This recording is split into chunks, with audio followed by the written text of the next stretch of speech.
Mr. Curtis, would you please state your full name for the record? My name is Clinton Eugene Curtis, And where do you reside?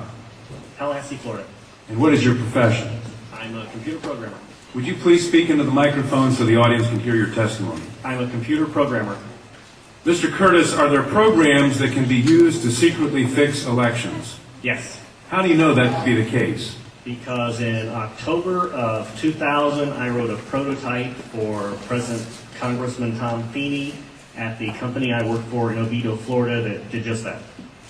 And when you say did just that, it would rig an election? It would flip the vote 51-49 to whoever you wanted it to go to and whichever race you wanted to win.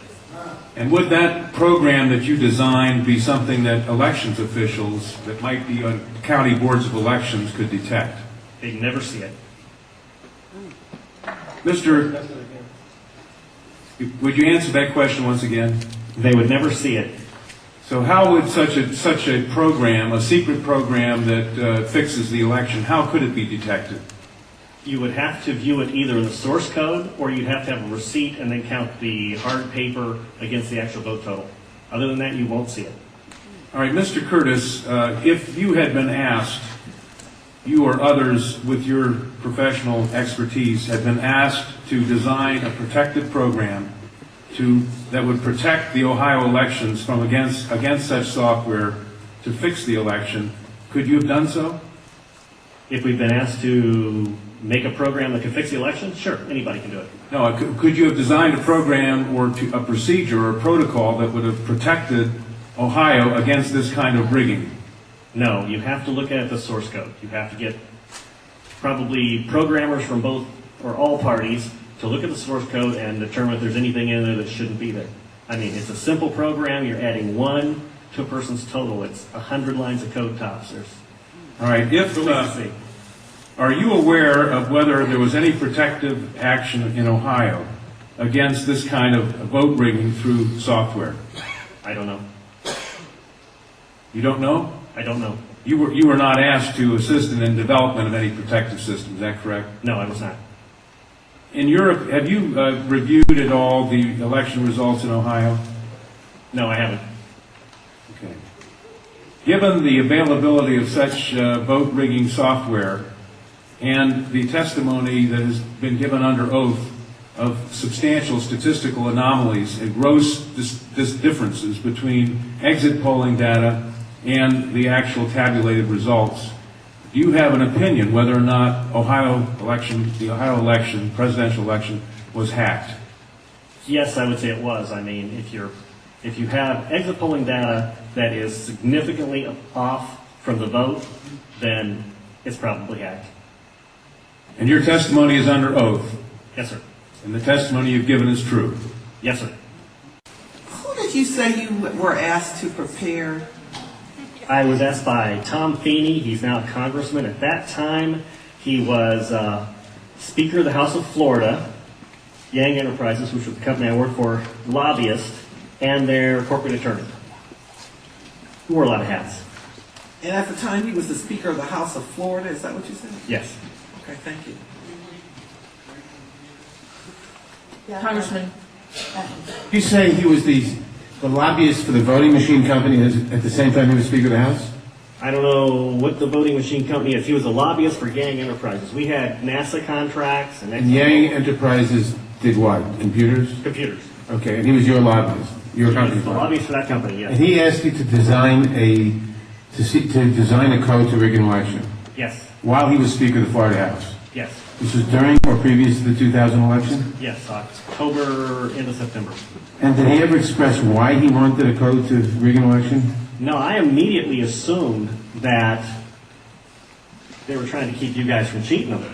So, so I wrote up the documentation of what you would look for in the source code, how you would make sure that you didn't get, taken advantage of, make sure that all voting machines had receipts, because that way you could back count the ones that looked a little funny.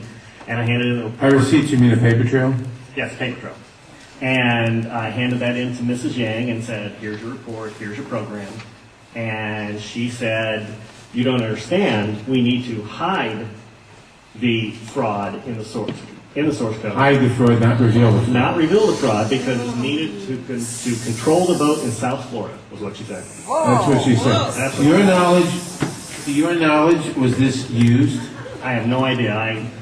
I was ready to leave, so I retired and left the company. Your testimony a moment ago, I think you said just before you left in answer to Congresswoman Tubbs-Jones' question, would you just repeat what you said in terms of the exit polls? Oh, the exit polls should not be significantly different than the vote. And if they were, you would conclude what? I would conclude someone's playing with the vote. Now with the exit polls? That's possible too. Okay, I was going to ask why something is definitely skewed. something is skewed in one or the other or both. Right. To select which one, you'd have to see where the problem is. Let me ask you one further question. Assuming for the moment that such software, that's what you call it, such software to rig a vote was used in one or more machines in Ohio or in Florida, could you today detect that if you looked at the source code? If you could get the machines and they have not been patched yet, I mean, once they get in and touch them, anything can happen. You can also set timers to do that, but then you see the timers.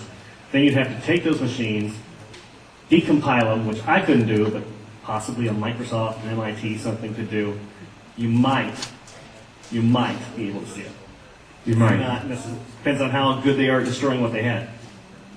Destroying what they had by tampering with the machine afterwards or by programming a destroy instruction in the first place? Right, because since you didn't... Both, either or both? Either or both. You didn't actually see what's in there, so you don't know if the code is running in a single executable or running in various modules. If it's running modules, you can make the code actually eat itself. Let me ask you one further question.